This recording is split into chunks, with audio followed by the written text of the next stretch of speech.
আচ্ছা শুধু কি খালি ক্যামেরা ধরবো এই ভয়তে ওরা অনেক কথা কি করবে না,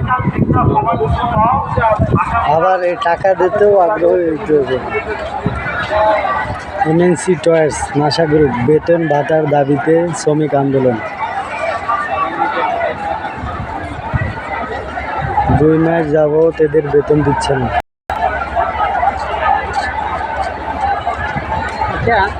ব্যবসা কাস্টম অফিসের সামনে সবাই আন্দোলন নিয়ে আসছে। আন্দোলন নিয়ে ব্যস্ত, আমরা পাই না দেখি আমরা ওটা এটা কর না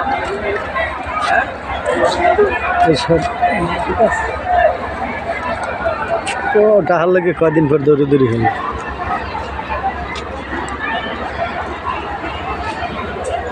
অনেক মানুষ ভাই গাছের আড়ালে কিছুই দেখা যাইতেছে না। প্রায় 5,000 শ্রমিকের বেতন আটকানো 2 মাসের।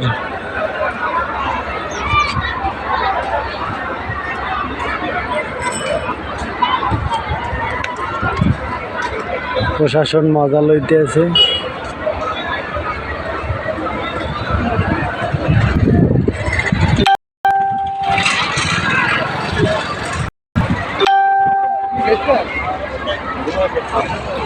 আচ্ছা এই নাসা গ্রুপের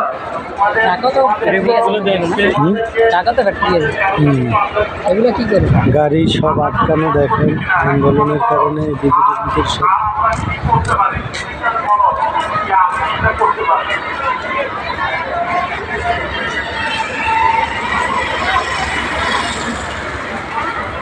ভিডিওটা ভিতরে করলে আর